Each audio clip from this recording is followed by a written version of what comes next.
aí, meu povo, Geografia 2, capítulo 28, Inserção Econômica da África. Formação do atual panorama socioeconômico da África. As bases do imperialismo foram lançadas na Conferência de Berlim, quando as potências definiram suas zonas de influência e a África dividiu-se entre elas. A incursão sobre os potenciais coloniais ocorreu na Segunda Guerra Mundial. A balança do poder internacional perdeu para os Estados Unidos e a União Soviética, dois estados anticolonialistas. Logo depois, na década de 1950, o exemplo das novas nações, independentes de outros continentes, as atividades dos movimentos revolucionários e a efetividade de líderes carismáticos agilizaram o processo de independência. Até o fim da década de 1970, quase toda a África havia se tornado independente. Entre os vários problemas enfrentados pelos novos estados africanos, destacam-se os baixos indicadores sociais, os conflitos étnicos raciais e a dificuldade de se fazerem ouvir perante ao resto do mundo nas esferas institucionais e sociais. Desafios e conquistas recentes. Com uma população total de 1,126 bilhões de pessoas, o continente africano apresenta um índice de desenvolvimento humano de 0,483, segundo dados do Programa das Nações Unidas para o Desenvolvimento. Ainda de acordo com o Programa das Nações Unidas para o Desenvolvimento, a fome continua sendo um grande problema enfrentado no continente, atingindo cerca de 257 milhões de pessoas, segundo dados de 2017. Já em relação à área da saúde, o continente necessita de mais investimentos a fim de garantir a prevenção de doenças e controlar a propagação de epidemias, como a de Ebola ocorrida em 2014. Em termos sociais, a pobreza ainda se faz muito presente no continente. Segundo dados mais recentes da ONU, cerca de 41% das populações da África subsaariana vivem em situações de extrema pobreza. E na área da economia, a situação atual do continente é marcada, entre outros aspectos, pela significativa exportação de commodities, coloca o mercado africano em posição de desfavorecimento no quadro global. De acordo com o Fundo Monetário Internacional, em 2020, a região do continente que apresenta o menor crescimento real do PIB, de 1,8%, é a África subsaariana, como podemos visualizar nesse mapa. Além dos aspectos mencionados, o continente africano esbarra no desafio de combater a corrupção e controlar os conflitos e as guerras civis que ainda se fazem presentes em muitos países. Ademais, a ONU destaca a urgência do continente em atuar para mitigar e se adaptar aos efeitos das alterações climáticas, que trazem grandes desafios à área da saúde, da produção de subsistência e da segurança alimentar.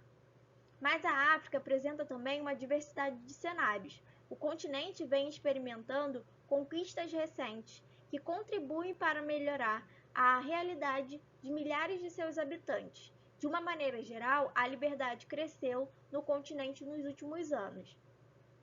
Além disso, é relevante o aumento ocorrido de 2.500% do número de usuários de telefones celulares entre 2000 e 2012, e também o progresso no direito das mulheres. De acordo com a ONU, em 11 países africanos, as mulheres ocupam quase um terço das cadeiras nos parlamentos, o que é bastante significativo quando analisados os dados mais antigos. Vale ressaltar o expressivo crescimento econômico registrado pelo continente em 2014, de 4% ao ano. Uma marca disso é o número crescente de africanos que passam a compor a classe média do continente. África do Sul é o país com os melhores índices sociais e econômicos do continente, responsável por quase 50% da produção industrial africana. De acordo com a FMI, seu PIB em 2018 foi de 368,1 trilhão de dólares, apresentando 56% de população economicamente ativa e uma taxa de alfabetização de 87% entre as pessoas a partir de 15 anos de idade.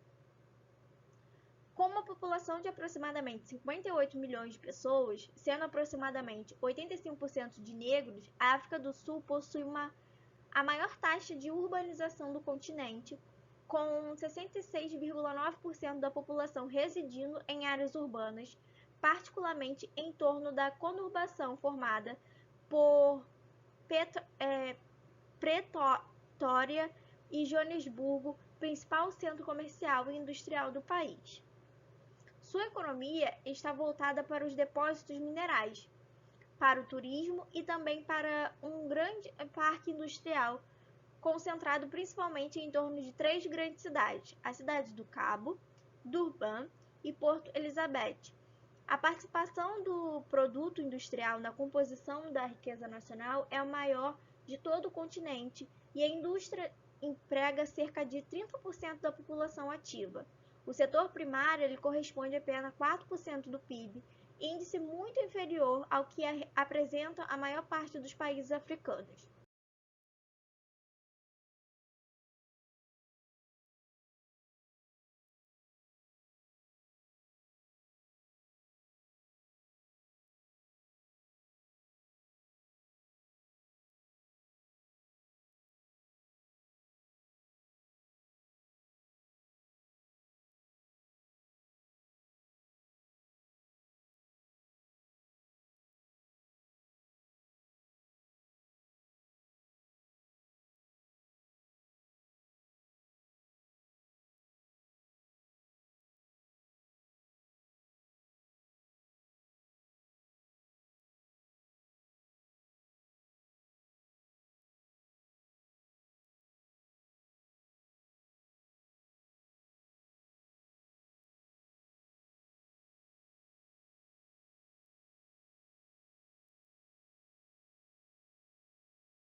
Na Líbia, o líder Gaddafi foi morto durante a Primavera Árabe, modificando o quadro político do país em relação ao âmbito internacional.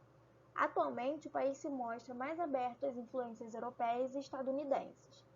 Embora os grupos radicais muçulmanos almejem por uma imposição religiosa, a região do norte da África apresenta certa moderação política mais favorável aos interesses comerciais internacionais da nova ordem mundial.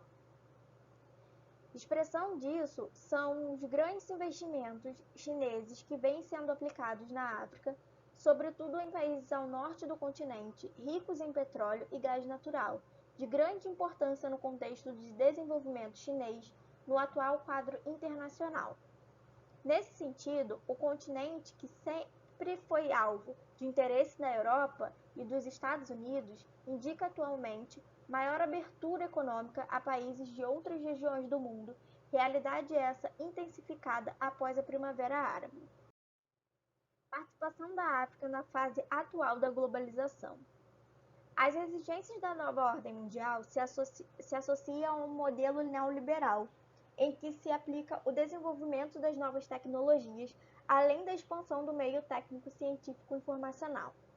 Assim, a fase mais recente da globalização veio acompanhada dos fluxos informacionais, que incluem a internet, o SMS, o WhatsApp, o computador, o tablet, entre outros recursos divulgadores de valores e produtos do G7, além dos grupos emergentes desejosos de expandir seus mercados.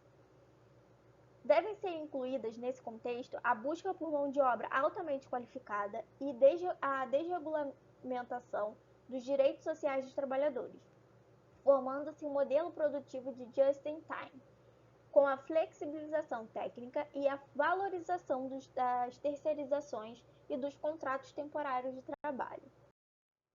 Nesse cenário, muitos países africanos, marcados ainda pela mão de obra barata de grande parte da sua população, pela dependência financeira e tecnológica, possuem suas economias baseadas na produção de bens primários voltados para a exportação. Essa configuração da África na divisão internacional do trabalho é marcada também por estratégias políticas e econômicas para valorizar e estimular seu potencial produtivo, atraindo também investimentos externos para os seus territórios.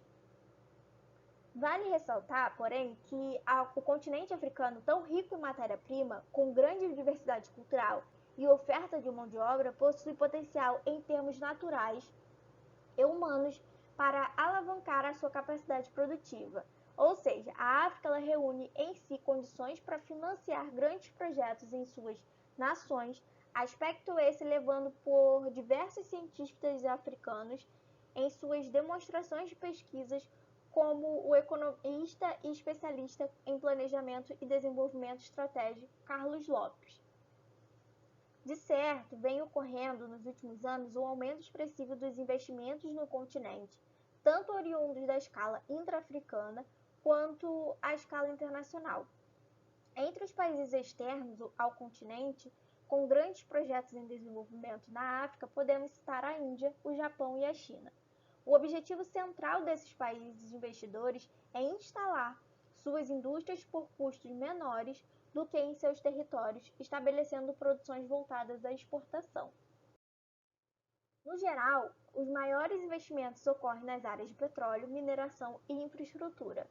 Para a realização de tais atividades, muitas vezes o discurso utilizado pelas grandes corporações envolve a contribuição para a desindustrialização e para a inserção do continente na era atual da globalização. Sobre isso, algumas análises e reivindicações vêm ganhando destaque em arenas de debates nacionais e internacionais. Trata-se da percepção de muitos africanos sobre o retorno trazido ao continente pelos investimentos realizados. Se, por um lado, o aumento dos investimentos externos trazem benefícios a partir da geração de emprego e renda local, por outro, ele não vem representando ganhos efetivos para a população africana em termos de infraestrutura e gestão pública. Isso porque a maior parcela do lucro gerado pelas atividades é destinado aos países investidores, e em termos políticos, corporações estrangeiras frequentemente exercem influência nas gestões e governanças locais, direcionando projetos e políticas públicas de acordo com o interesse privado.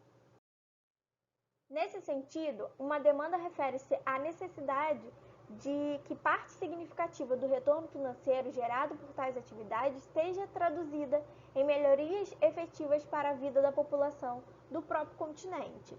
Outra reivindicação, não menos pertinente, refere-se ao questionamento do imaginário historicamente construído no mundo de uma África estereopata como dependente, atrasada, além de sinônimo de penúria, crises e desconectada da fase mais recente e atual da globalização. Contudo, um crescimento de 4% ao ano, o mundo se aproxima de uma ideia mais realista da África de hoje, que vem gradativamente se destacando pelos investimentos realizados nas áreas de pesquisa, ciência e tecnologia. Nesse cenário, vale ressaltar a importância do reconhecimento de que o continente africano se insere e participa do processo de globalização desde o início desse processo. Essa participação ela ocorre, porém, em sua própria dinâmica e estrutura. Isto é, o desenvolvimento social, econômico e político da África sempre produziu suas próprias especificidades, conhecimentos, ciências e tecnologias de acordo com seus próprios mecanismos e demandas que não são necessariamente aquelas idealizadas pelos demais continentes. E é isso, meu povo. Dúvidas, escrevam nos comentários e até o próximo vídeo.